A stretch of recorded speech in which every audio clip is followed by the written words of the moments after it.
I'm going to show you the best abs exercises for developing a six-pack, and I'll tell you how you can put together an abs routine that works for you. Before we get into this abs workout, I want to remind you that no matter how many abs exercises you do, you won't be able to get visible abs unless your body fat percentage is low enough to reveal them. If you have more genetic muscle thickness, then you're going to be able to see your abs at a higher body fat percentage than someone who has a thinner genetic muscle thickness in their abs. But you still have to be at a fairly low body fat percentage in order to see abs. For men, it tends to be about 10 to 14% body fat where they're going to start to see their abs. Women will tend to have them at a slightly higher percentage, perhaps 14 and all the way up to 20, especially for a woman who has genetically thick abs, which I don't, by the way. If you're really serious about getting visible abs, 90% of the result that you're going to get is through your nutrition. You can build your muscles a little bit through training, and that's what I'm going to show you, but you have to reveal them through your nutrition. So that means a diet that allows you to get into a caloric deficit and lose belly fat. So no, these exercises won't burn your belly fat off. They just help you strengthen the rectus abdominis, which is the six-pack muscle. So the abs, and particularly the rectus abdominis, are a muscle like any other, and they can be trained to a certain extent. So you want to work towards hypertrophy, and that's muscle growth, just as you might for other muscle groups. The rectus abdominis is responsible for flexing the spine, so you're either bringing your rib cage down towards your pelvis, or you're bringing your pelvis up towards your rib cage. And we're going to incorporate exercises that do each of those things. Now, crunches are a perfectly fine way of training the rectus abdominis. You are curling your spine up. My problem with crunches is that people tend to abuse them. They crank their head and their necks too hard, and full sit-ups, so when you're coming all the way up, can be even worse because then you're using momentum and then a lot of your hip flexors as well. But as long as you're careful with crunches and they're quite controlled, then you can still get the benefits. Here I'm showing you a controlled crunch on the ground. You want to keep your elbows back and then gently curl up.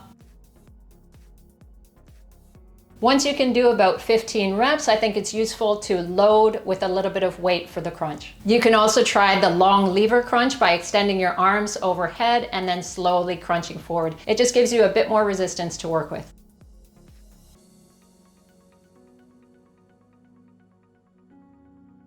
In the hanging leg raise, you're bringing your pelvis up towards your rib cage. You really want to squeeze at the top for this exercise. Now, normally this is an exercise that most people will do in quite low reps. It is quite challenging, perhaps 6 to 8 reps. Once these become too easy for you, you can try to load them. You can either hold a weight between your feet or do what I'm doing here, which is just adding some ankle weights. The hanging leg raise works the lower part of the rectus abdominis, and you want to make sure that you really pull your pelvis up towards your rib cage. The double leg thrust on a bench has also been shown to be effective at targeting the rectus abdominis. You want to extend out and then bring it back. It's also one of these exercises where you can maintain control, and I think you can do higher reps for this. So you can go from about 15 to 20 reps on this, or you can keep your reps a little bit lower and add weight, either with an ankle weight, or for this one, it's actually easy enough to hold a dumbbell.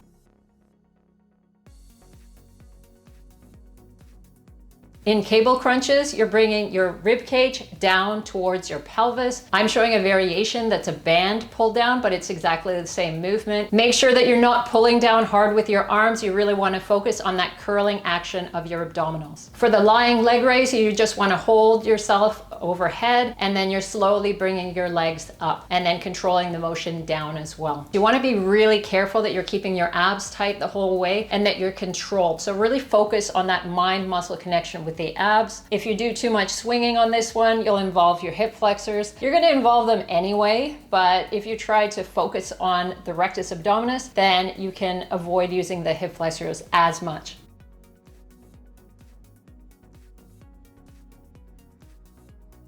The reverse crunch also brings the pelvis towards the rib cage. It's a little less challenging, and you can make it a smaller movement if you want. You can keep your knees bent and just do a shorter range of motion, or you can fully extend the legs. They're quite good for beginners, and you can also make them more challenging as you go along. And you want this to be a fairly controlled movement so you don't involve the hip flexors too much.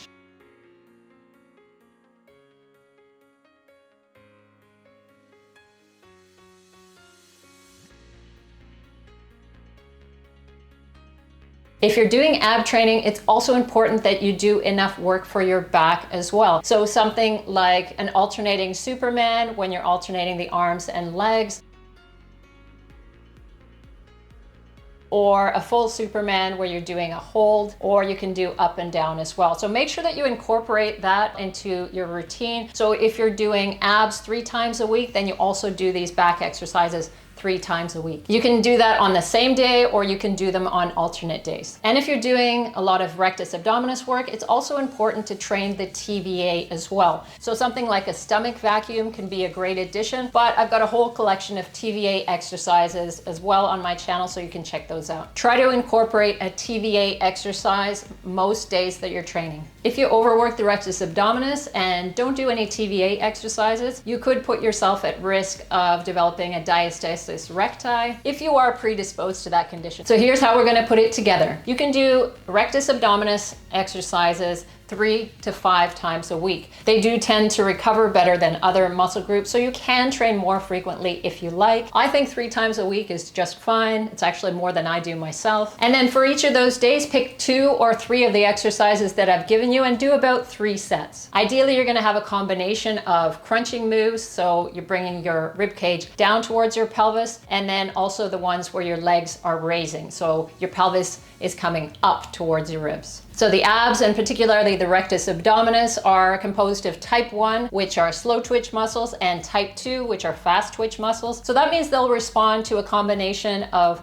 high repetitions and lower repetitions as well. So for me, lower repetitions is about 6 to 10, and then higher repetitions are about 12, all the way up to about 20, I think. Some people do higher reps than that, but for me, once you get to 20, it's harder to focus and you start to lose your form and you're more likely to injure yourself. Remember that you should also train the abs with progressive overload. So once an exercise becomes too easy, you can either load it with weight, as I've shown in some of the exercises, or you can switch to an exercise that's a little bit more challenging. Hanging leg raises are a bit more tricky than reverse crunches. So if you're starting out, you might want to start at the reverse crunch, and then once you get a bit stronger, work your way up to a hanging leg raise. Remember that you're also going to incorporate an exercise like a Superman, as well as an inner ab TVA exercise like a stomach vacuum. Please hit the like button if anything I said was helpful, and subscribe and hit the bell for more evidence-based fitness and nutrition information. And check out these other abs videos as well.